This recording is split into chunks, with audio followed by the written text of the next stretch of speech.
يا أيها الذين آمنوا اذكروا الله ذكرا كثيرا وسبحوه بكرة وأصيلا هو الذي يصلي عليكم وملائكته ليخرجكم من الظلمات إلى النور وكان بالمؤمنين رحيما.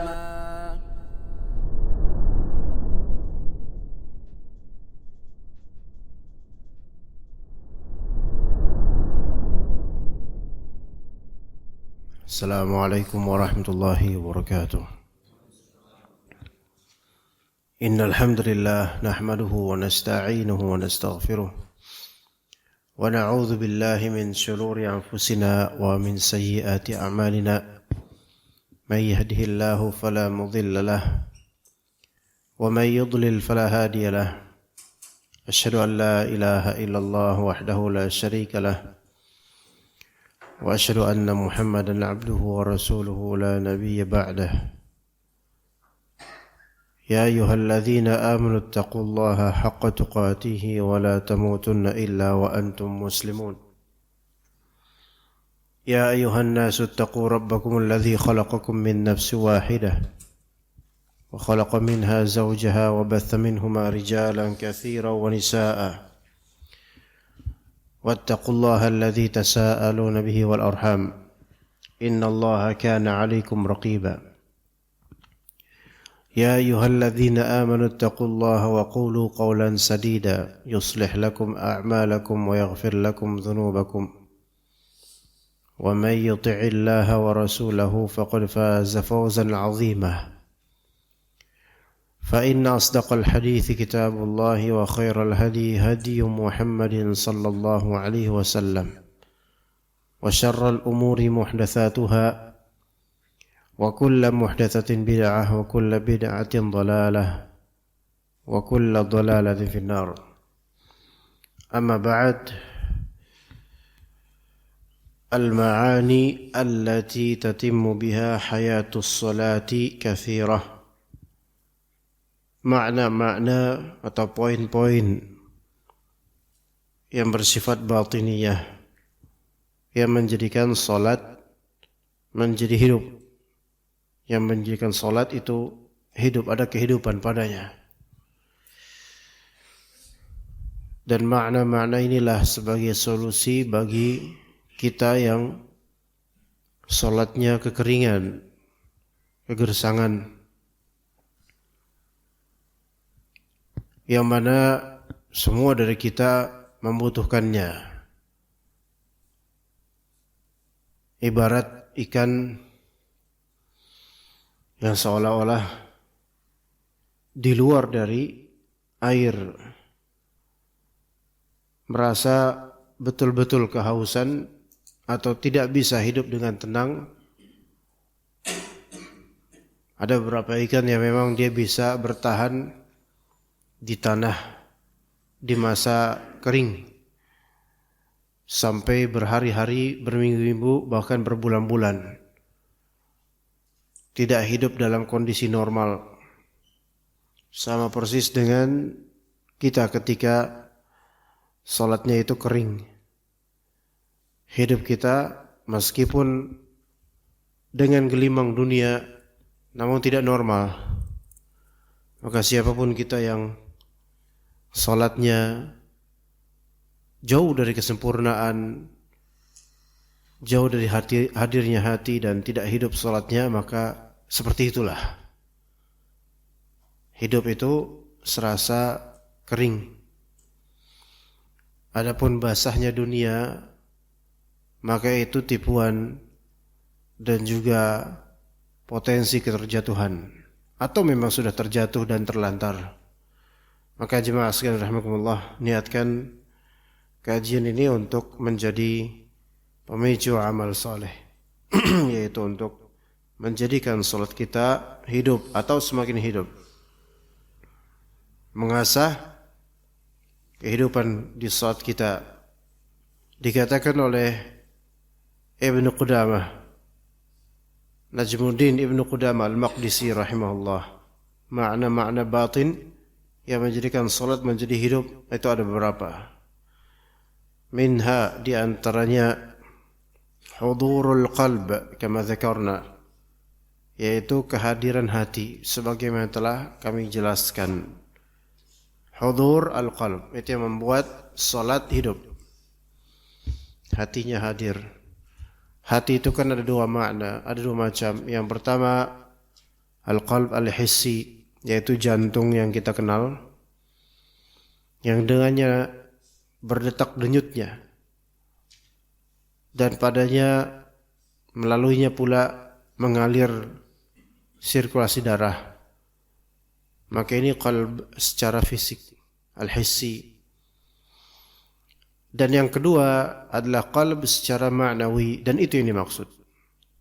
Dan itu yang dimaksud. Qalbu secara ma'nawi adalah suatu zat yang gaib. Suatu zat yang gaib,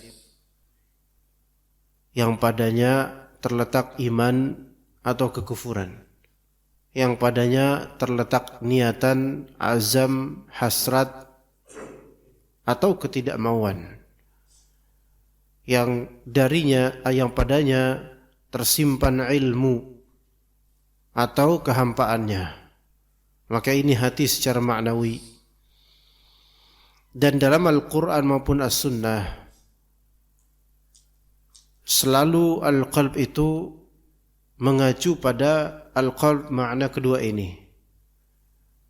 Selalu mengacu pada al-qalb makna kedua ini. Allah Subhanahu wa taala disebut juga muqallib al-qulub, yang membolak-balikan hati. Hati di sini hati secara maknawi yang punya sifat muqallab, yaitu mudah terbolak-balik. Tentu bukan jantung yang kita kenal, karena jantung itu enggak bolak-balik, dia begitu-begitu aja, hanya berdetak, tapi tidak bolak-balik ke kanan, ke kiri, ke belakang, ke depan, enggak. Tapi yang berbolak-balik itu hati secara ma'nawi. Kemudian juga dalam Al-Quran kan, walahum qulubul la yafqahuna biha. Mereka itu orang-orang kufur pada Allah, mereka punya qalbu yang mereka tidak memahami dengannya. Lahum qulub, orang-orang yang kufur, mereka punya akal, punya qalbu, yaitu qalbu secara ma'nawi, tapi la yafqahuna biha, la yafhamuna biqulubihim. Mereka tidak mampu memahami dengan kalbu mereka. Ini menunjukkan bahwasanya pemahaman itu tempatnya di kalbu, bukan di otak. Dan ini menunjukkan bahwasanya akal itu ada di kalbu, bukan di dimag, bukan di otak. Maka otak itu ibarat sekretaris untuk kalbu. Maka kalbu, orang kalau mikir nggak pakai otak, kata sebagian orang, itu berarti dia tidak memutuskan sesuatu melalui scanning sekretaris. Makanya cacat. Ya, makanya cacat. Tapi pusatnya akal di qalbu. Maka hadirnya hati sebagai poin pertama ini paling asasi dalam menghidupkan salat kita secara batin. Karena padanya berarti akalnya menyala, berfungsi, memfungsikan akalnya. Jadi hadir qalbunya. Dan dikatakan wa ma'nahu an yufarrigh al-qalbu min ghairi ma huwa mulabis lah, yaitu menghilangkan perkara yang mulabis, mencampuri qalbu.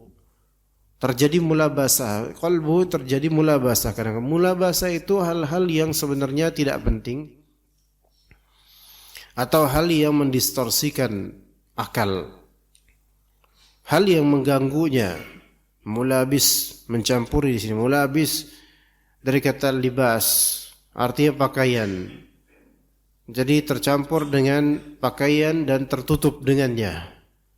Maka hilangkan perkara yang menutup qalbu sehingga ruhnya, spiritnya, akalnya tidak tertutup dengan pakaian tersebut.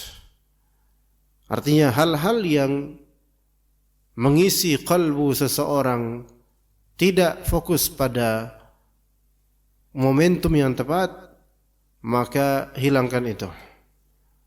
Nah, ketika salat itu malah kerap kali justru syaitan membuat seseorang musalli memikirkan sesuatu di luar dari konteks salat. Hal-hal yang jauh sekali dari salat.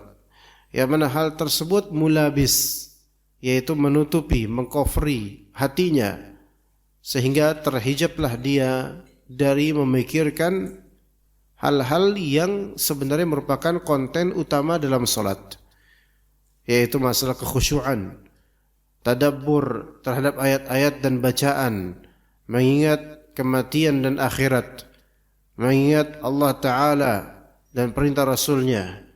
Itu semua tertutup dengan adanya mulabis. Ya, maka kosongkan dari hal-hal ini coba. Kemudian wasabab dzalikal himmah. Ya, pemicunya wasababu dzalika al-himmah. Pemicu untuk menghadirkan hati adalah al-himmah, yaitu semangat tinggi.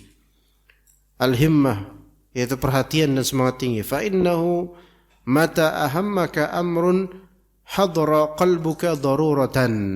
Nah, ini kaidah. Karena di sini diterjemahkan, bila semangatmu terhadap suatu perkara tinggi, niscaya hatimu pasti hadir secara otomatis.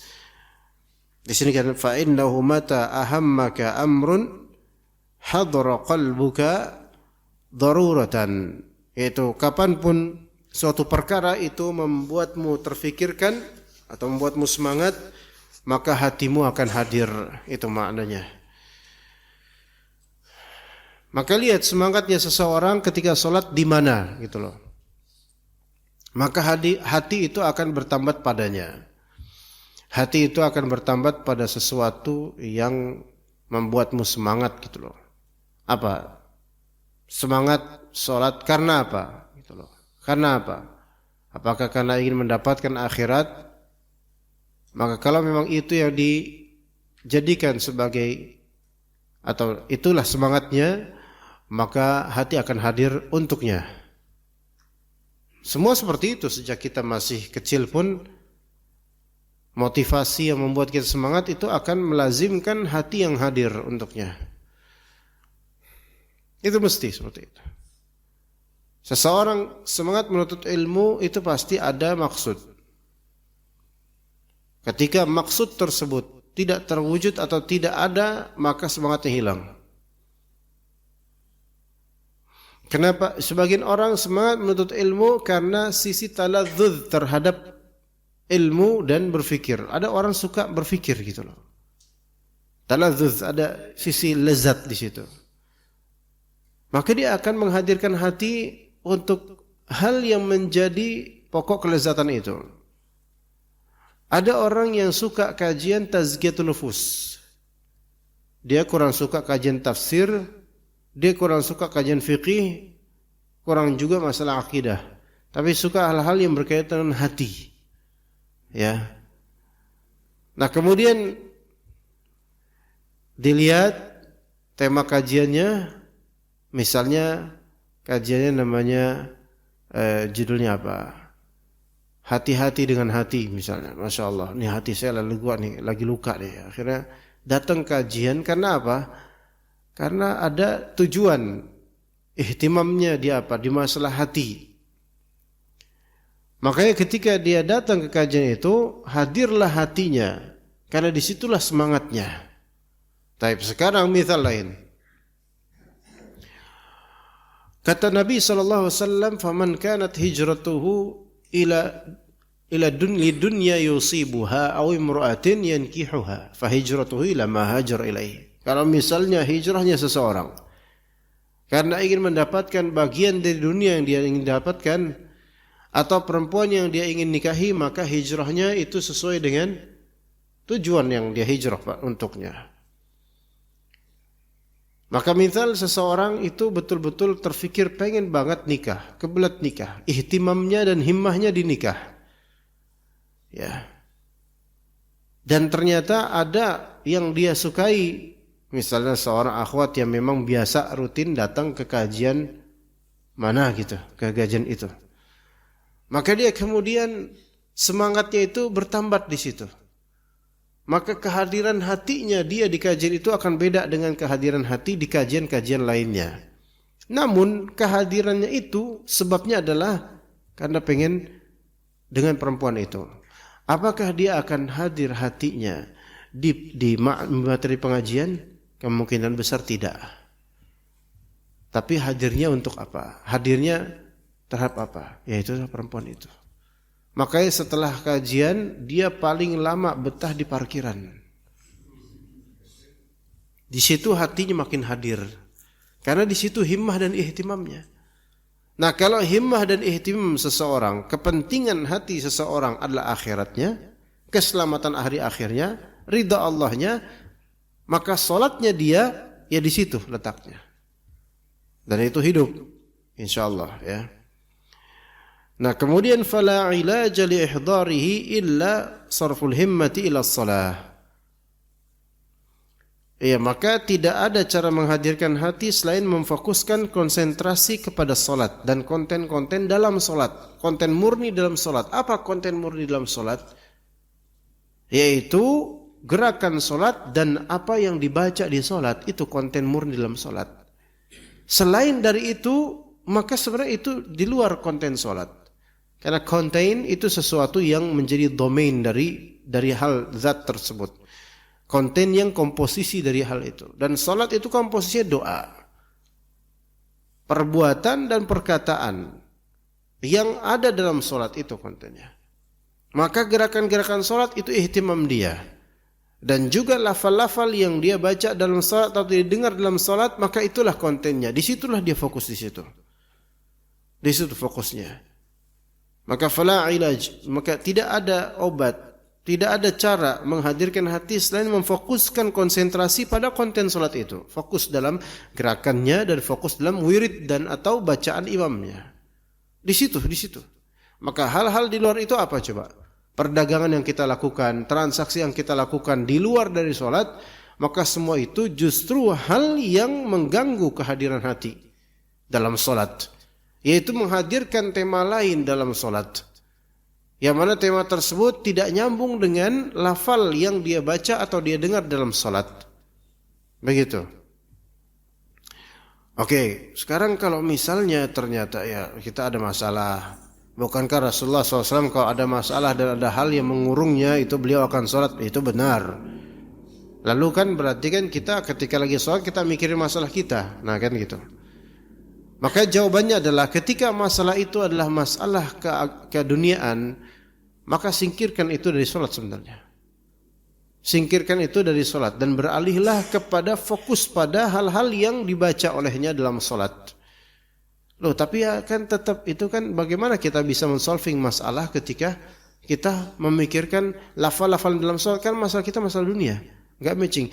Apa yang kita lafalkan dalam salat sesungguhnya itu semua obat terhadap segala problematika dunia. Dan itu cukup. Sekarang coba problemnya apa? Apa problem antum wahai jemaah? Kalau lihat dari wajah-wajahnya antum enggak punya problem. Tetapi problemnya adalah antum sendiri. Misal problem antum berdebat dengan seseorang. Berseteru dengan seseorang. Antum memiliki khusumah, perlawanan dengan seseorang. Nah, itu membuat hati antum keruh, keras, sakit. Maka antum kemudian salat untuk menyembuhkannya. Dan antum merasa orang ini curang dalam perdebatan. Kesel hati antum kan? Maka kemudian antum salat, baca salat. Allahu Akbar. Dari lafal Allahu Akbar, takbiratul ihram saja. Sudah jelas siapa yang lebih besar, Allah Azza wa Jalla. Allah lebih besar daripada orang ini. Maka itu sudah menjadi apa? Penyembuh sebenarnya. Kemudian antum baca doa doa istiftah. Allahumma ba'id baini wa baina khataayaya kama ba'adta bainal masyriq wal maghrib misalnya. Ya Allah, jauhkanlah antara saya dengan dosa-dosa saya sejauh timur dan barat, dan seterusnya.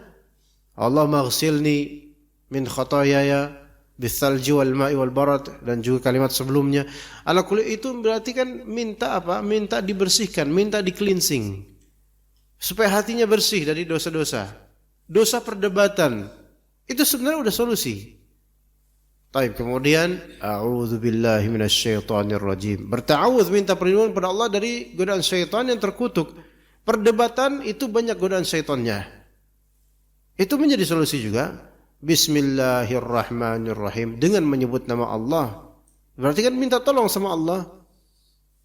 Maka kita juga minta tolong sama Allah untuk disembuhkan hatinya dari perdebatan tersebut yang tadi.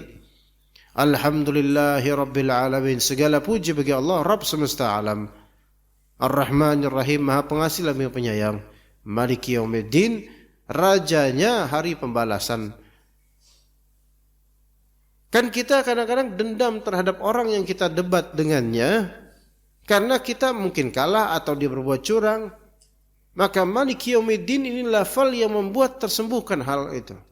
Bahwasannya orang ini dengan segala kecurangannya nanti di hari akhir juga akan bertemu dengan Allah dan ditanya oleh Allah Ta'ala tentang perbuatannya dalam berdebat dengan tidak baik. Misalnya begitu ya. Itu diantara contoh. Ya, ini antara contoh itu semua. Maka sebenarnya kalaupun hati kita lagi keruh, sakit dan semisalnya, kemudian sholat, sebenarnya lafal-lafal tadi itu menjadi obat. Itu baru satu case. Masih banyak contoh-contoh masalah-masalah duniawi. Masalah duniawi yang sebenarnya kalau kita baca Allahu Akbar, kemudian iftitah, kemudian Al-Fatihah, dan ayat-ayat dari surat-surat lainnya selain Al-Fatihah, kita akan dapatkan sebenarnya masalah-masalah dunia itu semuanya kecil. Semua musibah dan perkara dunia itu sesulit apapun sebenarnya kecil kesulitannya.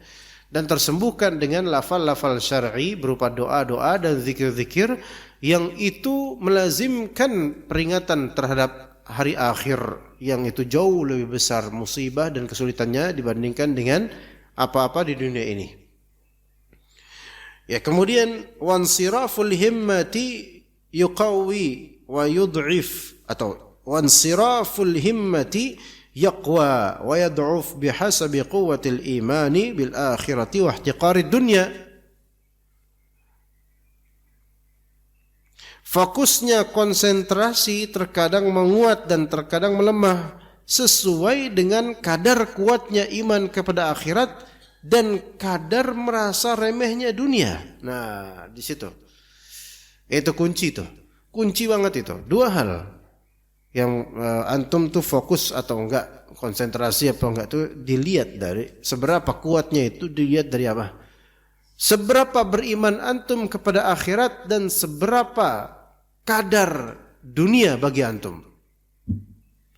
Dunia dan akhirat ini dua hal yang bersebelahan dan tidak akan bersatu sama sekali. Karena ini dua alam yang berbeda, dua fase yang berbeda, tidak akan fase ini menyatu sama sekali.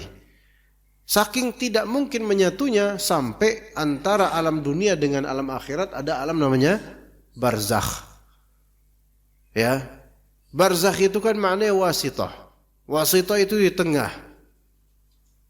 Saking gak bisa bercampurnya, harus ada penengahnya, yaitu apa? Barzakh. Gitu. Maka gak ada dunia dan akhirat itu menyatu ini. Antum lagi di alam dunia tapi lagi juga di alam akhirat. Gak bisa.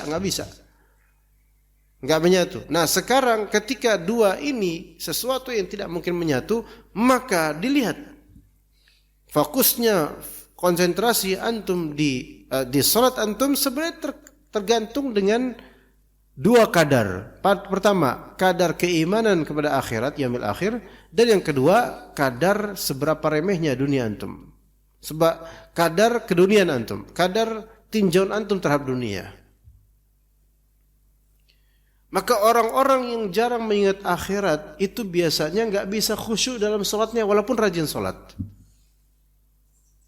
Orang enggak ingat akhirat, enggak peduli akhirat. Antum jangan kira bahwasanya orang yang rajin salat namun dia itu enggak pernah belajar, enggak pernah belajar akidah. Kalau ngapa-ngapain itu enggak mikir nasib di akhirat, enggak mikir dosa nanti di akhirat. Itu jangan kira orang itu bakal khusyuk, enggak bakal. Walaupun imam besar misalnya. Namun gak pernah mikirin akhirat, maka gak bakal dia khusyuk. Tapi dia kalau sholat nadanya itu Masya Allah. Melengkingnya itu membuat jemaah itu bisa menangis. Kalau memang ternyata itu hanya suara yang bisa dipoles. Tapi hakikat dari imannya Allah lebih tahu. Ya. Jadi seberapa percaya kita pada hari akhir dan seberapa futuristik kita dalam meninjau amalan kita, itu yang akan menjadi berat fokus konsentrasi dalam sholat. Ya. Maka orang yang kadar imannya kepada akhirat itu rendah, serendah itu pula konsentrasi dia dalam sholat. Dan kalau ternyata memang hakikatnya kita ini kalau sholat konsentrasinya pecah terus, susah banget, berarti memang iman kepada akhirat kita emang kurang. Dan mungkin begitu sebenarnya, harus dipupuk terus tuh. Dan kelazimannya yang nomor 2 adalah kadar keduniaannya, kadar tinjauan dia terhadap dunia. Ya. Orang kalau iman kepada akhiratnya itu kurang, berarti dia kadar keduniaannya yang tinggi. Gitu ya. Banyak orang kan tercandukan dengan gula gitu. Banyak orang tercandukan dengan zat-zat makanan yang mengandung natrium tinggi. Tercandu. Nah, itu bertentangan dengan kesehatan seringkali. Nggak bisa digabung. Memang bisa dibalance. Tapi balancing dunia dan akhirat adalah akhirat diporsikan lebih dan dunia hanya dijadikan pijakan. Itu balancing dunia akhirat namanya. Adapun kalau balancing dunia akhirat artinya dunia 50%, akhirat 50%, enggak balancing. Enggak bisa. Karena dunia dan akhirat saling berusaha memenangkan dirinya satu sama lain, enggak bisa. Enggak bisa bersanding dalam artian 50-50, enggak bisa. Karena dunia itu, karena akhirat itu menjadi acuan, tujuan. Sementara dunia kalau memang akhirat jadi tujuan, dunia harus jadi pijakan, bukan jadi penyeimbang atau acuan, enggak. Buktinya antum ketika antum mencari dunia, mencari nafkah, itu kan tujuan akhirat. Enggak bisa antum cari nafkah hanya untuk dunia saja. Dan kan kalau antum cari nafkah untuk dunia saja, maka akhirat antum liburkan itu. Enggak ada akhirat di situ. Makanya kata para ulama usul fikih, seseorang ketika dia niatkan untuk nyari nafkah tiap hari capek-capek, tapi enggak ada niatan ibadah, dia dapat dunia, tapi enggak dapat akhirat dari nafkah. Walaupun dia nafkah, ya, enggak ada nilai ibadahnya di situ, karena enggak ada niatan. Ini menunjukkan bahwa saya sampai antum ngejar harta saja dari nafkah untuk gaji, berdagang, usaha, itu saja perlu niatan untuk keselamatan akhirat. Tuh. Berarti kan untuk amalan dunia aja harus parameternya adalah ini menyelamatkan akhirat kita, enggak itu. Berarti akhirat sama dunia itu enggak boleh sama gitu kadang, enggak boleh. Tetap akhirat sebagai sesuatu yang asasi dan masa depannya untuk memastikan masa depan. Adapun dunia ini hanya pijakan. Zuhud itu kan yang kata mereka, kalaupun dunia itu di genggaman, sebatas genggaman, tapi hatinya mengacu ke akhirat. Sekuasa-kuasanya antum ke dunia enggak boleh sama dengan akhirat. Berarti hanya di tangan, enggak sampai ke hati. Gitu, itu baru disebut zuhud, itu baru disebut benar. Namun kalau misalnya dunia kadarnya sudah sampai hati, maka ya gimana bisa khusyuk sholatnya? Nah, dunia ini kan, maksud dunia ini bukan hanya tentang harta sebenarnya. Bukan hanya tentang harta. Antum main game dan menang atau kalah, terserah mau menang atau kalah lah. Namun dalam sholat karena tadi habis main Tetris kepikiran. Udah main game Tetris jadul pula, nyewa pula ya. Kepikiran sampai sholatnya. Lah ini kan dunia. Kemudian ketika antum sholat, ingat tadi pas mau jalan ke masjid lewat rumahnya Haji Mamang, dan di situ mangganya lagi matang-matang tuh. Lagi sholat bikin mangga tetangga. Ya. Terus rencana planning nanti kalau misalnya pulang minta sama Haji Maman. Emang ada ayat yang berkaitan dengan itu? Ada. Kulu washrobu, makanlah dan minumlah. Makan dan minum perintah Allah Ta'ala nggak ada kaitannya dengan mangganya Haji Maman. Maka berarti ini ayat pun kemudian dialihkan ke dunia yang kepikiran dari tadi gitu loh. Terus bisa nggak gitu? Padahal ayat kulu washrobu kan berarti tafsir ya. Coba tafsirnya apa? Makanlah minum. Ini perintah Allah, di sini maksudnya perintah mengizinkan untuk makan dan minum halal berarti. Bukan direfleksikan kepada hasrat dia untuk nanti makan bubur kacang hijau, atau nanti setelah kajian saya mau makan bareng nanti apa ya lauknya, biar lontong padang apa-apa. Sholat subuh mikirnya lontong padang. Ya. Ternyata ketoprak humor.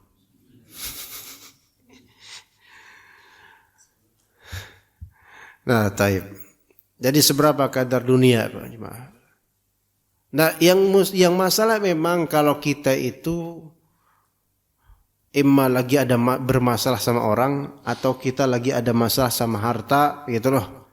Salat itu kadang-kadang saking lagi mangkel sama orang kebawa ke salatnya. Itu yang susah tuh.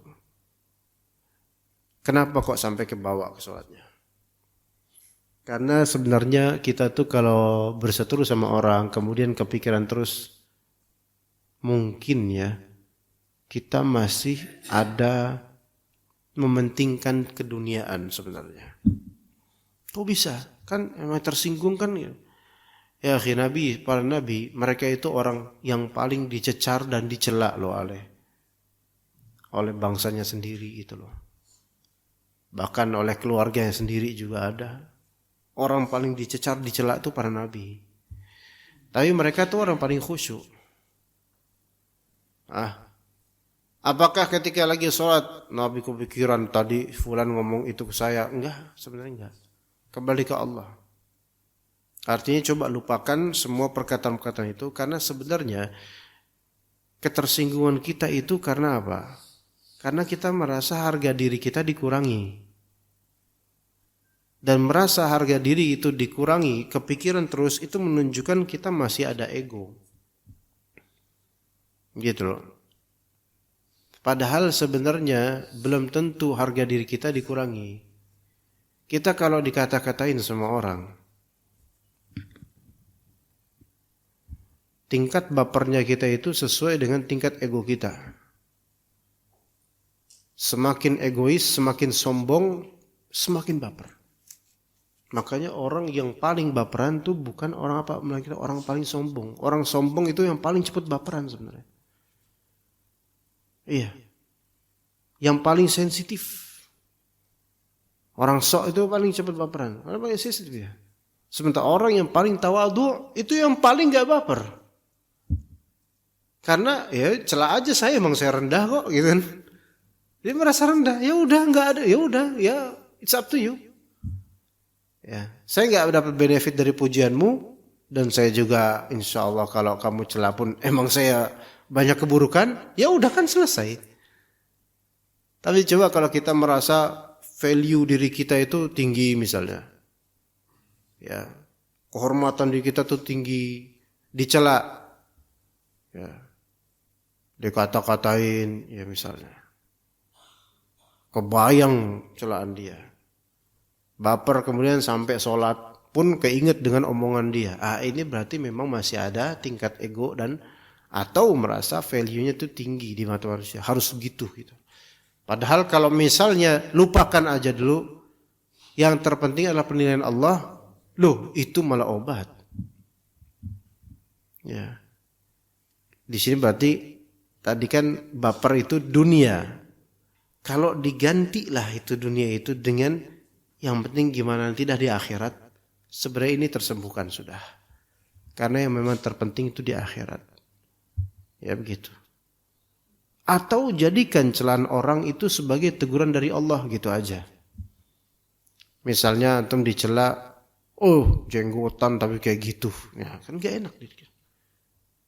Kayak gitunya juga Anda gak tahu nih apa nih enaknya. Jenggotan tapi kayak gitu kelakuannya gitu. Anggaplah itu sebagai teguran dari Allah melalui mulut orang lain, melalui mulut orang gitu.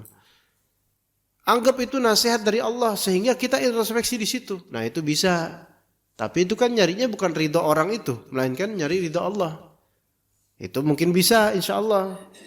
Tapi kalau cuman karena kita merasa harga diri kita diturunkan, kemudian baper dengan itu, maka berarti ada keduniaan. Anda bertemu dengan sebagian orang yang kalau dia direndahkan, itu sensitivitasnya tinggi sekali. Ya, orang kan semakin tinggi itu kan, semakin tinggi maksudnya harga sok-soknya, sombongnya semakin tinggi itu, segala hal, apalagi kok sombong plus munafik. Wah ini sombong plus munafik. Ya. Coba munafik di sini munafik amalan. Apalagi munafik akidah. Itu lebih sensitif lagi. Bismillah. Antum lihat di surat Al-Munafiqun.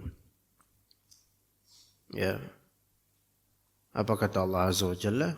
Yahsabuna kulla sayhatin alaihim. Orang-orang munafik itu mereka menyangka semua teriakan tuh buat mereka gitu loh.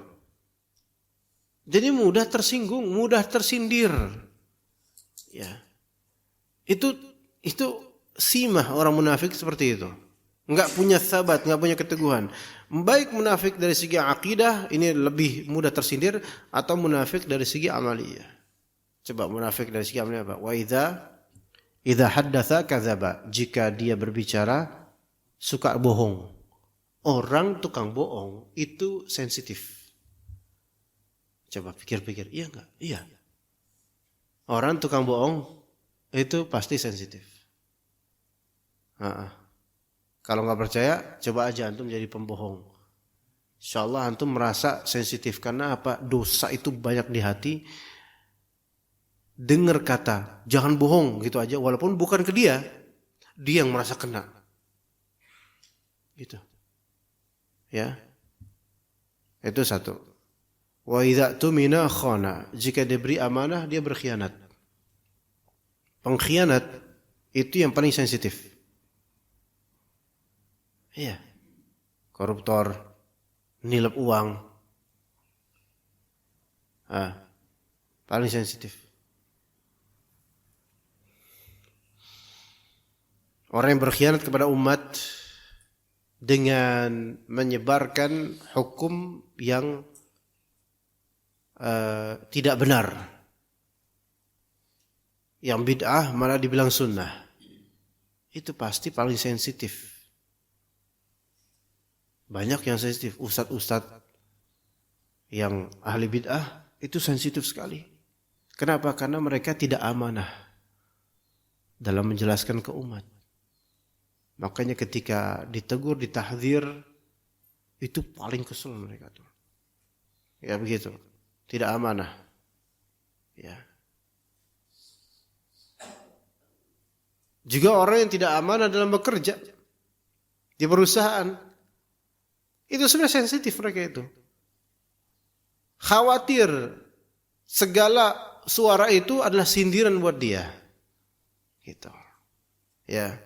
Dan juga wa idza khasama atau wa idza wa'ada akhlafa. Jika berjanji dia mungkir, mengingkari. Itu juga sensitif orang-orang seperti itu. Orang yang suka mengingkari janji itu sensitif. Dan seperti yang paling sensitif itu adalah wa idza khasama fajara. Ini di antara empat, wallahu alam, di antara empat karakter ini yang paling terakhir ini paling sensitif. Karena Karena ada sisi wa idza khasama fajara itu dari sisi emosional. Kayak yang pertama kan jika ngomong bohong itu belum tentu emosional orangnya. Yang kedua, jika diberi amanah mengkhianati, ini belum tentu emosional. Yang ketiga, jika dia berjanji dia mengingkari, ini belum tentu emosional, belum tentu kaitan langsung dengan emosi. Tapi wa idza khasama fajara, jika berseteru melakukan tindakan fajir, tindakan curang, fasik, ini sensitivitasnya paling tinggi di antara tiga yang lainnya. Karena perseteruan itu pasti kaitannya erat dengan basic emosi. Itu pasti. Namanya khusumah kan berseteru, ya. Enggak ada persahabatan di situ, hilang. Nah, makanya orang yang sedang bersitegang itu sensitivitasnya tinggi sekali. Secara umum. Secara khusus kalau ternyata dia bersitegang dan dia orang munafik dalam hal ini melakukan tindakan-tindakan yang buruk, ya, itu pasti sensitivitasnya tinggi. Makanya kalau antum menghadapi lawan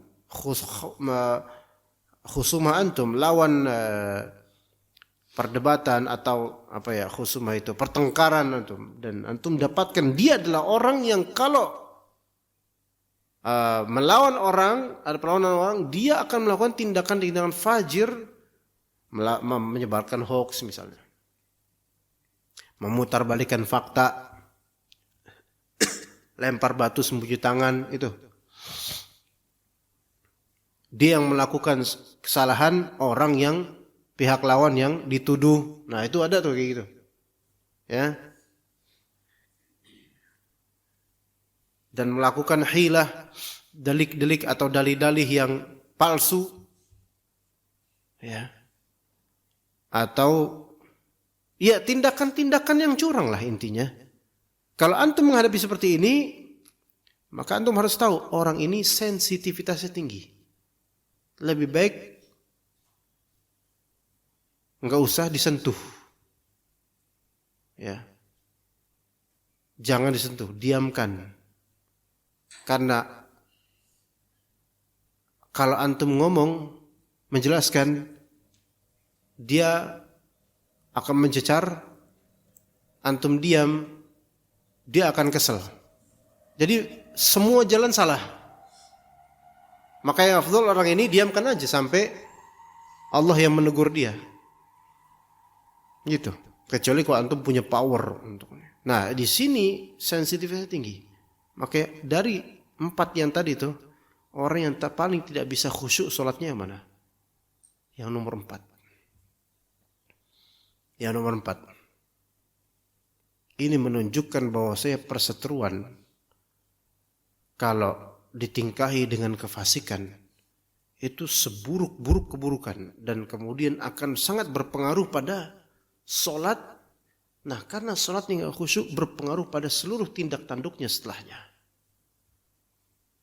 Perseteruan sama manusia itu kalau kita melakukan tindakan fasik, fajir, curang terhadap orang lain dalam berseteru, itu nggak selamat antum. Untuk semua tindak tanduk antum itu akan Allah perburuk karena sholatnya udah hancur. Sholatnya isinya apa? Kesel dengan orang itu, keinget orang itu. Akhirnya sholatnya rusak, maka amalan berikutnya rusak. Apapun itu amalannya. Maka di masa-masa fitnah, seseorang yang mempunyai musuh kemudian dia melakukan tindakan kemunafikan dan kefajiran, itu kalau antum seperti itu, orang-orang itu akan memandang antum. Hati-hati dengan orang ini, dia lagi emosi, dia lagi buruk. Alhamdulillah.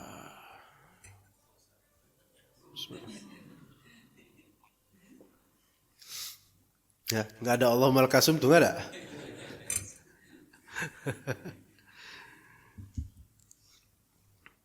Makanya ikhwah di sini bersihkan dan lihat orang yang ketika berseteru dan dia berbuat curang pasti nggak ingat akhirat, nggak peduli akan nanti di akhirat mana, dan pasti dia itu kadar keduniaannya itu ini.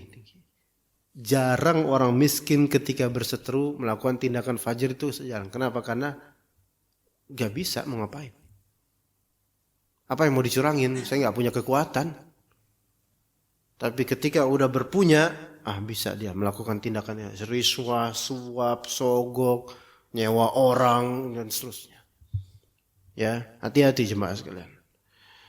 Nah, dikatakan di sini bila engkau merasakan hatimu tidak hadir dalam salat, maka sadarilah bahwa sebabnya adalah lemahnya iman kepada akhirat dan lemahnya iman karena dunianya lebih tinggi.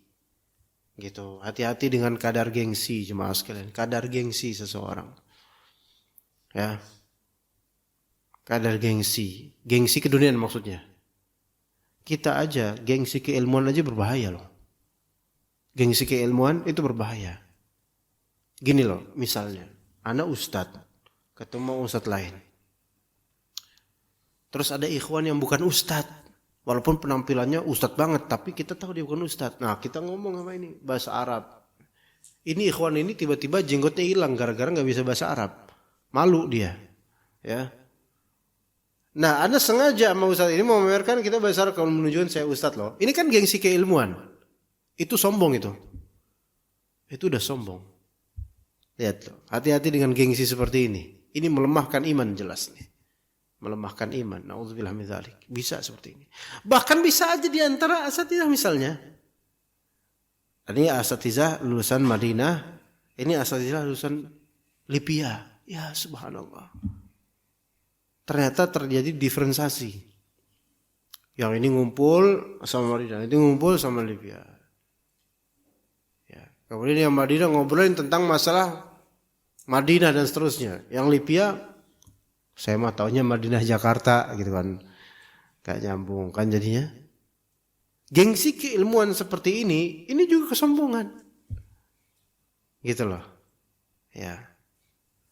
Ternyata sampai level orang yang punya ilmu pun bisa lemah imannya karena ilmunya gitu loh. Bisa. Maka hati-hati dengan gengsi seperti itu. Ada juga sarung. Ya. Gengsi kesarungan. Ya. Harus pakai sarung mahal. Baru dianggap kiai khas. Dulu kayak gitu. Dulu ada kiai am, ada kiai khas. Kiai am itu sarungnya ya mereknya merek umum lah. Tapi kiai khas itu yang sarungnya sekarang harganya 4 juta. Tuh, kiai khos. Ya kalau dia pakai sarung kotak-kotak biasa, ya ini mah kiai umum, bahkan bukan kiai ini mah. Ya. Tapi kalau pakai sarung 4 juta, ada tanda tangannya, ada tulisan, Masya Allah. Mereknya gede terpampang di belakang, ditumpalnya mereknya gede itu, digedein. Terus jalannya, ya Masya Allah pakai itu. Santri-santri dan murid pada itu sejak era 80-90 itu ada seperti itu. Kiai khas dengan pakaiannya khas. Salafus saleh itu gak ada yang kayak gini sebenarnya. Gak ada. Dan ini bisa menjadi syu'mut takabbur, ujub, buruknya kesombongan dan misalnya. Bisa. Nah, kemudian dicontoh oleh para santri akhirnya. Lemah iman. Karena kesombongan seolah-olah yang keilmuan, padahal emang kalau pakai sarung mahal langsung pinter gitu. Ya, enggak. Memang enggak mesti ya begini loh. Enggak mesti antum pakai pakaian mahal kemudian lemah iman, enggak mesti, tergantung relatif. Tapi kan sebagian orang tuh ada yang kayak gitu. Ada orang yang memang udah biasa pakai yang berkualitas, pakai yang mahal karena udah biasa, dia enggak mikir apa-apa, ada. Tapi ada beberapa orang yang dia itu nabung duit, rela nggak jajan di pesantrennya sekian bulan demi beli sarung yang biasa dipakai kiai khas. Ya, terutama santri tradisional tuh, Masya Allah. Beli sarungnya yang 4 jutaan. Masya Allah, 4 jutaan tuh. Padahal pengangguran itu masih dari ibunya uangnya. Dia pakai, santri-santri lain pada ngeliatin. Pasti beda nggak? Beda. Ini sombong keilmuan. Dan ini terjadi. Ya. Kalau misalnya antum bukan orang TNI, tapi antum pernah dapat baju dikasih sama teman TNI. Pakai baju loreng-loreng ori gitu kan. Dengan seragam itu antum merasa beda enggak? Ngerasa beda enggak? Ada enggak terasa beda? Syekhul Islam Ibnu Taimiyah berkata dalam Iqtida' Shiratal Mustaqim, seseorang dengan libasnya, ya, dia akan menyesuaikan hatinya dengan libas, dengan pakaiannya. Ketika seseorang berpenampilan seperti tentara, maka dia akan berusaha untuk menampilkan diri seperti seolah tentara. Gitu loh. Maka pakaian ini sangat berpengaruh pada hati seseorang. Kalau antum ke masjid pakai baju koko, sarung, atau pakai peci, pakai celana sirwal, dan semisal pakai jubah, cocok gak? Cocok. Karena antum akan berpenampilan begitu. Ya enggak? Sekarang coba, ketika antum di sini, dengan ketika di rumah pakai kaos robek, sama enggak laga antum? Enggak sama, beda. Jangan disamain. Ya, konteksnya beda. Maka ternyata pakaian itu juga mendukung iman. Makanya ada kalimat walibasut taqwa dzalika khair. Pakaian ketakwaan itu kebaikan.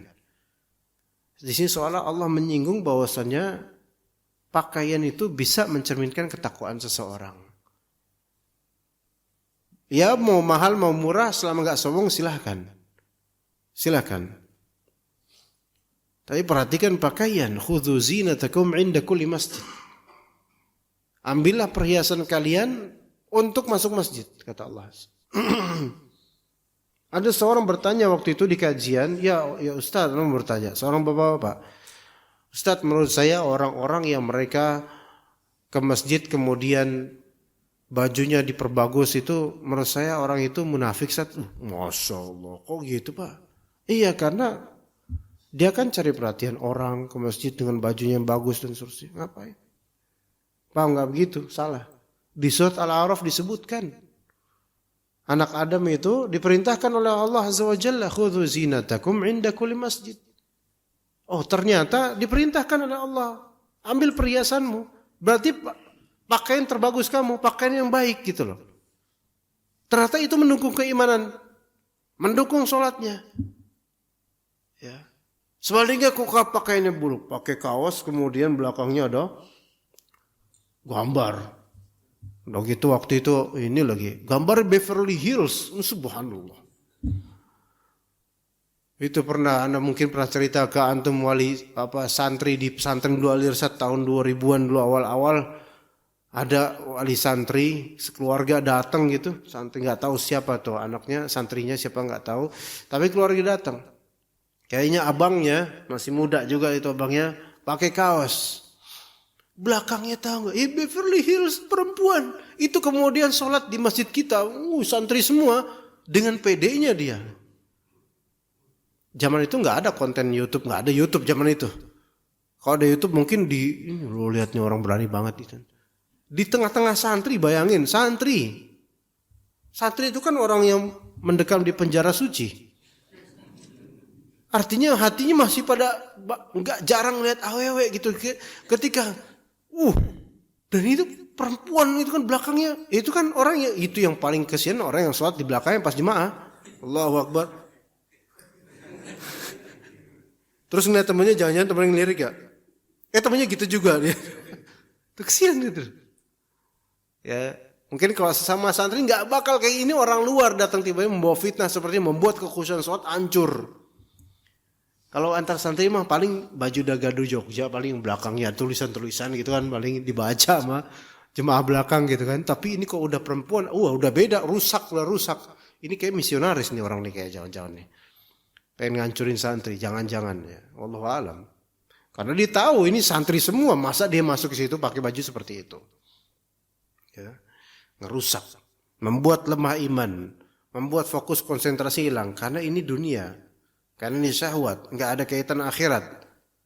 Akhirnya orang apa? Nggak fokus. Ya begitu. Baik. Kita baru ma'an pertama yaitu istihdar al-qalb, dan ternyata di sini kita lihat Kesimpulannya dari beberapa kaidah yang disebutkan oleh beliau, bahwasanya acuannya, parameternya dalam masalah istihdar al-qalb itu adalah dua, yaitu akhirat dan dunia. Seberapa kadar iman kepada akhirat dan seberapa kadar kecintaan terhadap dunia. Maka disitulah. Dan dunia ini lebih luas daripada yang antum sangkakan. Dikira jangan harta doang. Ego, kesombongan, kepemilikan, fanatisme keluarga atau ras, itu juga semua termasuk bagian dari dunia. Maka ketika itu semua hadir di dalam hati antum ketika sholat, maka itu yang mengganggu sholat antum selama ini, sholat kita selama ini. Ya, begitu. Jangan kira bahwasanya kesombongan itu bukan dunia, itu keduniaan. Maka itu yang membuat kita seringkali luput dari khusyuk dalam sholat. Ya, begitu. Wallahu ta'ala alam. Sampai sini apakah ada pertanyaan jemaah sekalian? Karena sudah jam 6 kurang. Jika ada pertanyaan dipersilakan. Ada? Tidak. Tidak atau ada? Fadhal. Waalaikumsalam warahmatullahi wabarakatuh.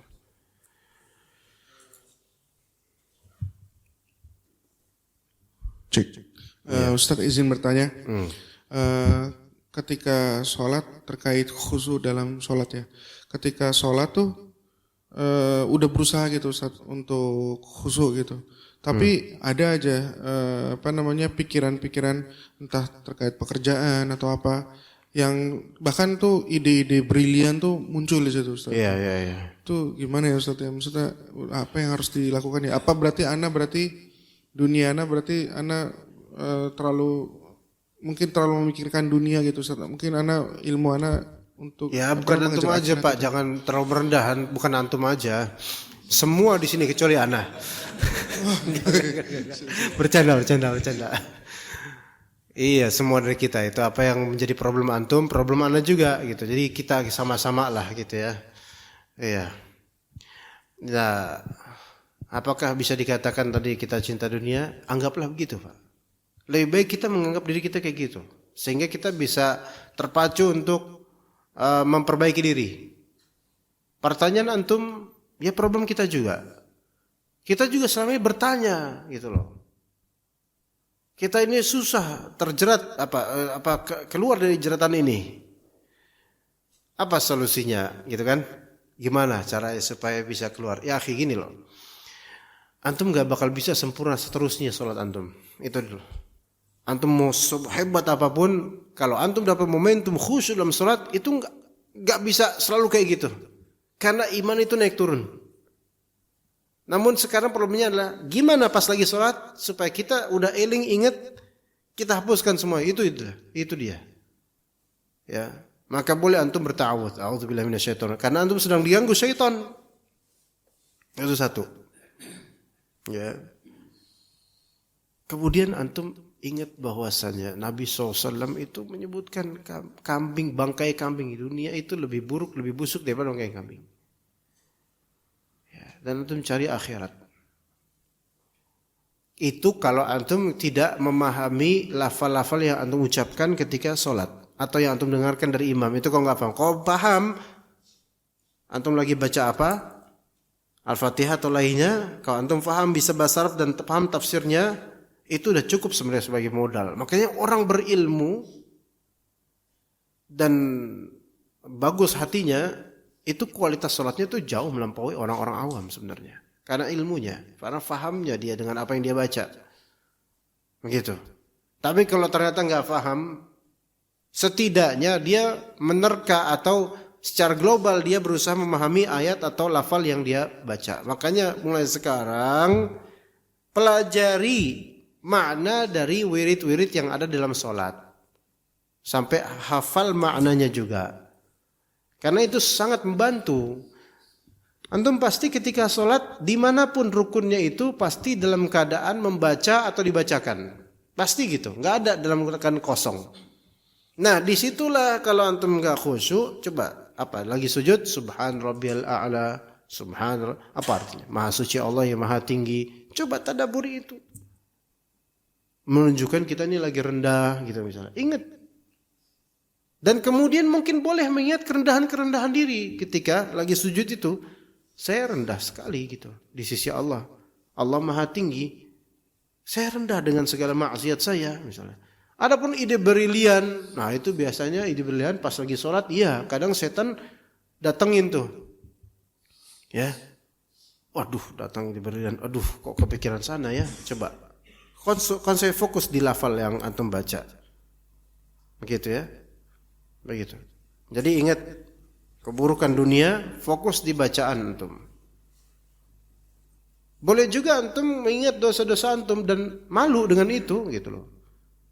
Boleh. Dan juga kalau terutama ketika lagi kena musibah atau kesulitan, ingat janji Allah, ingat akhirat, ingat surga Allah Azza wa Jalla, itu lebih menyenangkan insyaallah untuk jiwa kita. Kalau antum ternyata lagi banyak dosa, maka ingat ancaman Allah dan ingat neraka, itu lebih baik untuk salat antum. Jadi ide-ide duniawi itu tinggalkan. Ketika tetap terbesit, berarti ini syaitan ini sedang menggoda. Antum lawan, perlawanan antum adalah jihadnya antum dalam salat itu. Dilawan, jangan dinikmati, jangan diistirsal, dibiarkan begitu aja. Lawan. Karena antum sedang disihir oleh syaitan untuk ke tema lain. Begitu. Jazakallah khair atas pertanyaan antum, sangat baik. Semoga bermanfaat juga buat banyak orang insyaallah. Ya Pak. Ya Pak Aldo. Assalamualaikum warahmatullahi wabarakatuh Ustaz. Waalaikumsalam. Jazakallahu khairan atas segala ilmunya. Semoga menjadi amal jariah buat Ustaz dan ilmu yang bermanfaat buat kami semua. Izin bertanya Ustaz, tadi dijelaskan bahwa dalam faktor internal menghadirkan hati dalam sholat itu penting Ustaz.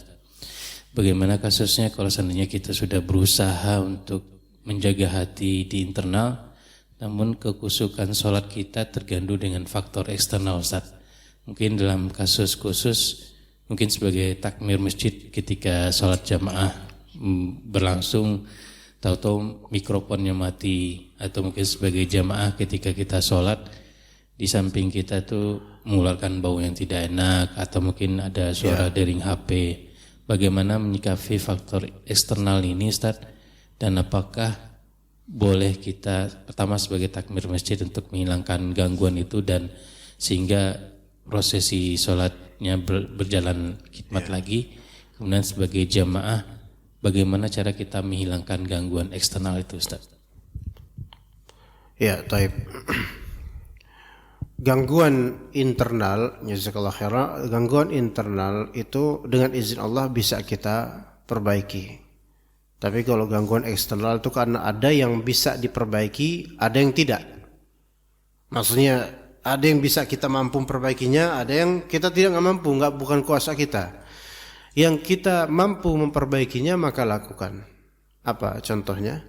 Kalau mikrofonnya kurang pas gitu misalnya, imam ya jatuh atau gimana, maka boleh imam untuk memungutnya kembali atau naruh dengan posisi yang benar, itu nggak masalah. Tapi kalau misalnya bukan kuasa kita, atau misalnya gangguan itu dari handphone di kantong kita, maka nggak masalah kita matikan alarmnya atau misalnya, itu nggak masalah dalam sholat, karena itu hajat dalam sholat, gerakan-gerakan untuk hajat sholat, maka itu boleh. Tapi kalau misalnya gangguan eksternal yang bukan kuasa kita, lagi sholat anak-anak bercanda, nah itu yang susah. Ya kita bisa beri isyarat pada mereka atau giniin, boleh, itu boleh. Tapi jangan pakai huruf. Shh, ya itu udah banyak tuh, karena dia matnya mat tabi'i atau mat apa tuh, 2 harokat atau shh, ya berarti kan ada shinnya 3 kali ya apa ya, shh, jangan berisik. Nah ya kok itu udah jelas batal. Nah kalau gangguan eksternal yang sifatnya nggak bisa di luar kuasa kita, kalau bisa isyarat alhamdulillah, kalau nggak bisa ya khalas. Termasuk yang bukan kuasa kita, suara handphone jemaah lain dan handphonenya ada di kantong celananya, ya ada, atau karena iPhone kan biar kelihatannya itu pakai ringtone iPhone, kemudian dirogoh sama dia, kan nggak mungkin kan, dia rogoh harus dimatiin, nggak mungkin, ya kan? Maka kok ini sabar, ya. Ada di suatu masjid di daerah mana ya, bukan Cipinang ya, daerah mana gitu, ada pernah isi kajian situ. Terus ada setelah subuh ya, setelah syuruk gini, akhirnya setelah selesai kajian, ikhwan ada seorang bapak-bapak Datang, Ustaz, afwan Ustaz, tadi ana ada kasus, ana sampai sekarang hati ana tuh ini sampai mau nangis itu orang, bapak-bapak itu. Kenapa antum? Tadi ana sholat subuh bareng gitu, yang tadi sholat subuh tadi gitu kan. Terus jemaah di samping ana itu HP-nya kan di bawah, di karpet gitu. Nah, HP-nya nyala, ada gambar gitu, dan mereka kan ruku, jemaah kan ruku, dia ruku, sampingnya juga ruku. Terus dia balikin HP orang itu, blek gitu loh. Paham nggak Pak? Dia balikin HP orang itu, padahal bukan punya dia, tapi dibalikin supaya dia nggak keganggu. Selesai sholat, dia salaman minta maaf, orang itu marah, orang itu marah gitu loh. Sampai saya nggak enak, sampai nangis itu bapak-bapak itu. Curhat mana nangis itu. Saking hatinya tuh kayak rasa bersalah gitu loh. Nah, di sini makanya dilihat orang pertimbangkan maslahat dan madarat ketika dia ingin mengubah sesuatu yang bukan kuasa dia. Gitu loh. Memang ya dia pengen supaya enggak lihat, tapi kalau bukan kuasa dia, hendaknya dia bersabar dan melatih diri untuk betul-betul menajamkan konsentrasinya.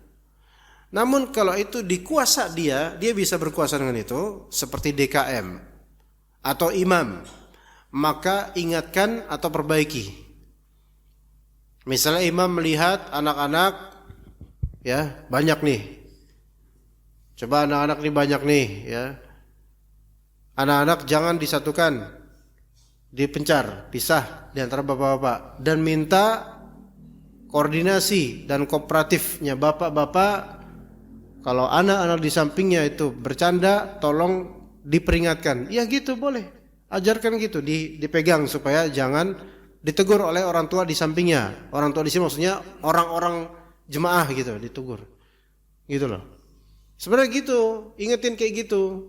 Boleh imam kemudian mengatur, itu jangan ngumpul sana. Coba ayo diatur supaya softnya berpencar anak ini, enggak boleh satu.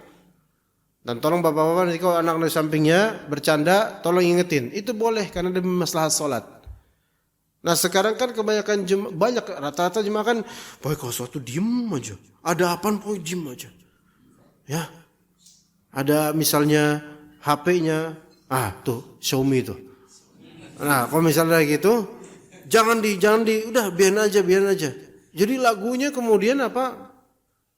Teriring terus. Orang kan jadi murojaah lagunya itu. Ya, tembang kenangan lagi, aduh kan. Ya. Nah, maka harus koordinasi antar mereka. Jemaah juga harus sadar bahwa ini kepentingan bersama buat sholat. Ya. Nah, kemudian kalau misalnya khatib Jumat punya hak dia untuk menegur siapa-siapa yang pas khutbah bercanda atau main HP. Ya. Gitu, itu boleh. Nah, jemaah kadang-kadang bahkan DKM kadang-kadang menganggap hal itu hal yang enggak wajar. Ada kayak gitu. Ana pernah dipecat gara-gara itu. Ya. Khutbah, anak-anak ngobrol di bagian belakang, biasanya bagian belakang tuh ngobrol. Anak pulang sekolah biasa itu. Dek, jangan berisik.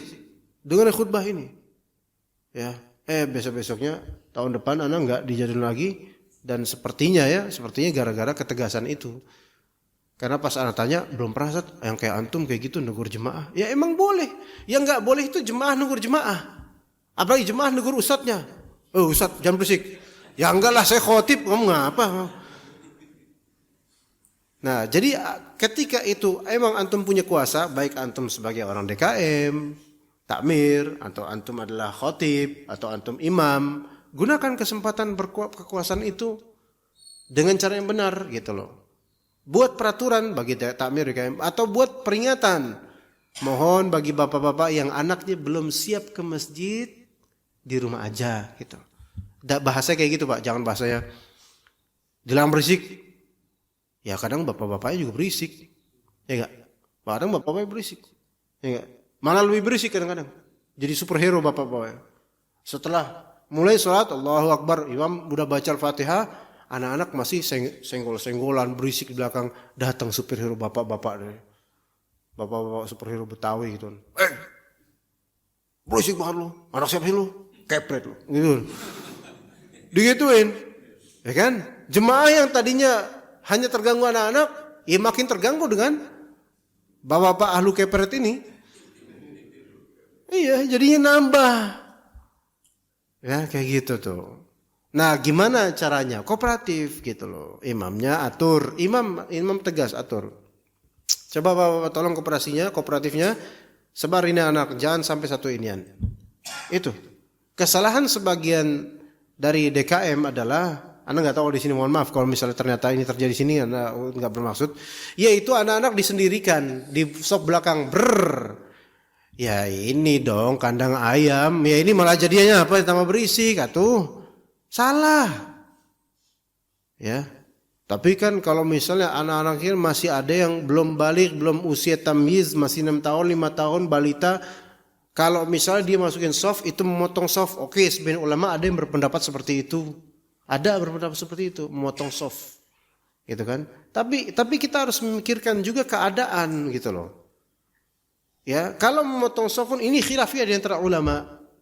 Karena anak kecil dikiaskan dengan barang mati gitu loh.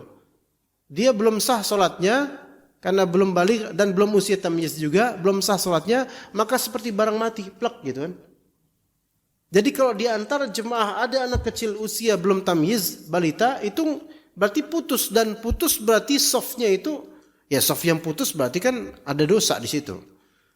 Namun ketika itu ada hajat dan kepentingan atau kebutuhan, ya dimaklumi. Karena ini masalah juga masalah khilafiyah. Oke lah, anggaplah di pojok sana anak ditaruh sana, gitu loh. Apakah kita bisa melarang orang tua, tolong anak-anak balita nggak boleh kemari? Nggak bisa, Pak. Nggak mungkin. Dan itu bisa menjauhkan mereka dari dakwah sebenarnya. Ya, jadi susah kalau bilang di 5 tahun ke bawah haram ke masjid. Ya nggak bisa juga kita ngomong gitu. Ya solusinya seperti yang tadi. Harus para bapak ini kooperatif. Dan biasanya yang betul-betul bandel itu suaranya anak-anak yang ngeselin, biasanya bapaknya jarang ke masjid. Rata-rata gitu. Yang bapaknya suka ke masjid, biasanya dibawa tuh anak tuh. Dan dia atur anak, jangan berisik, biar bapak aja yang berisik gitu. Iya. Biasa dia atur. Riset anak rata-rata anak yang bawel berisik di sholat itu rata-rata yang memang bapaknya nggak ke masjid, imam masih kerja atau bapak sholat di rumah atau bahkan bapaknya nggak sholat bahkan. Emaknya yang nyuruh, tolong lu ke masjid sana, boleh, bosan gua, lihat lu, gitu misalnya, disuruh ke masjid itu. Nah akhirnya ke masjid sama teman-temannya, bapak-bapak mereka nggak ada, yang ada nih anak-anak bergabung. Nah anak-anak inilah yang ditunggai oleh para syaitan kadang-kadang, ya kan? Ditunggai oleh banyak dari syaitan. Kemudian apa? Berisik pas sholat, batuk semua, covid semua tuh anak-anak, ya. Pas gila udah ngeselin semua orang yang sholat lagi kesel sama nih anak-anak nih. Pas salam, belum selesai imam salam, kabur duluan. Ini setan beneran ini. Anak siapa nih? Oh ya anak gue juga ya gitu katanya. Beneran ini ada tunggangan setan beneran Pak. Ini orang tua harus kooperatif. Jangan bikin dosa jariah karena rusak suasana orang-orang sholat. Enggak disadarin sama orang-orang tua, banyak tuh anak-anak kan diurus tuh. Nah boleh juga kemudian DKM pendekatan pada orang tua anak-anak ini, dekat-dekatin, Pak maaf Pak, ini mohon maaf banget kita nih sebenarnya banyak komplain dari jemaah gitu, atas nama jemaah jangan atas nama DKM. Ini kok maaf nih ada beberapa anak yang diantaranya anak bapak, tolong diatur lagi Pak, nggak apa-apa ke masjid kita seneng banget cuma. Nah di persuasif ya, gitu ya. Jadi Pak kalau punya otoritas, alhamdulillah, gitu loh, bisa diatur, ya begitu. Wallahu a'lam. Ya Pak. Assalamualaikum warahmatullahi wabarakatuh. Wassalamualaikum warahmatullahi wabarakatuh. Ustadz ingin menanyakan ketika kita Pak, sholat sendiri. Makanan datang Pak, saya mau makan dulu Pak. Bentar. Ya silakan Pak, gimana? Ketika sholat sendiri Ustadz, setelah kita sholat di tengah-tengah misalkan sudah setelah bacaan Al-Fatihah gitu Ustadz, kita merasa bahwa tadi waktu kita baca Al-Fatihah kita nggak kusuk gitu. Apakah boleh kita mengulangi baca Al-Fatihah atau tidak kita boleh? Gitu. Maaf saya. Kalau kita diam Ustadz, diam terus tapi kita nggak melanjutkan surat tapi kita berusaha arti-artinya itu kita Dalam Berusaha arti apa itu namanya Pak? Apa? Berusaha apa? Diem? Kita nggak ngelanjutin baca surat berikutnya, tapi kita berusaha makna Al-Fatihah yang dari awal kita berusaha mentadaburinya gitu. Itu Ustaz. Padahal tadi udah baca. Apa? Padahal tadi udah baca. Udah baca Fatihah, tapi kita nggak baca lagi, tapi kita berusaha Mentadaburi yang tadi. Ya itu yang pertama Ustaz. Kemudian yang satu dulu Pak, nanti saya lupa Pak, maaf Pak. Itu nggak boleh seperti itu Pak. Itu khawatir bid'ah. Gini, jadi kan kita udah selesai Al-Fatihah nih. Kerasa tadi kayaknya Fatihah saya kurang khusyuk saya diem aja nggak baca apa-apa, tapi saya tadaburi aja Fatihah yang tadi. Nggak, ini khawatirnya bid'ah nanti jadinya. Karena nggak ada tuntunan seperti ini gitu. Setelah baca Al-Fatihah, sunnahnya adalah baca surat atau ayat yang lain. Tadaburilah surat atau ayat yang Bapak baca. Kalau misalnya Bapak bisa lebih tadabur misalnya surat Al-Asr karena itulah yang Bapak faham maknanya, yaudah baca itu. Gitu Pak. Jangan diam kemudian mengulang tadabur Al-Fatihah, enggak. Pak, enggak gitu. Ini khawatirnya akan menjadi kebiasaan. Sehingga bacanya Al-Fatihah doang terus tadabur lagi. Enggak gitu. Itu tidak tepat. Tak khawatir bid'ah ke depan. Tak khawatirnya gitu Pak. Begitu Pak ya. Jadi lanjut dengan surat Pak. Lanjut dengan surat. Ya, dan tadaburilah surat itu. Silakan. Yang kedua Pak. Yang kedua sebenarnya udah kejawab Ustaz. Karena itu kalau pada waktu berjamaah setelah ya sama kasusnya setelah amin gitu kita merasa tadi kita kurang bisa mentadaburi gitu. Itu sama sebenarnya. Berarti udah boleh Ustaz ya kita pada setelah itu bacaan surat kita nggak begitu paham artinya, artinya kita akhirnya berusaha tadi saya mau mentadaburi yang walaupun misal imam setelah Al-Fatihah amin terus imam baca surat yang Bapak nggak tahu tuh surat apa gitu ya. Tetap Bapak nggak boleh tadaburi Al-Fatihah tadi. Kenapa? Karena kata Allah wa idza quri'al Qur'an fastami'u lahu wa ansitu. Kalau antum diperdengarkan Al-Qur'an maka simaklah itu. Simaklah yang sedang antum dengar. Simak. Jadi jangan fokus yang lain. Jangan fokus ke Al-Fatihah, tapi fokus di surat. Tapi kan saya nggak paham misalnya. Minimal dengerin seksama Pak. Itu yang diperintahkan oleh Allah. Jadi jangan sibuk sendiri dengan pemaknaan ayat lain menurut Bapak. Jangan gitu ya. Ya. Taib, ini udah siang banget ini ya. Binatang-binatang udah pada keluar ya. Jadi kita cukup sampai sini aja jemaah sekalian. Barakallahu fikum jami'an wa sallallahu ala nabiyyina Muhammad wa ala alihi wa sahbihi ajma'in. Subhanakallahumma bihamdika asyhadu an la ilaha illa anta astaghfiruka wa atubu ilaik. Assalamualaikum warahmatullahi wabarakatuh.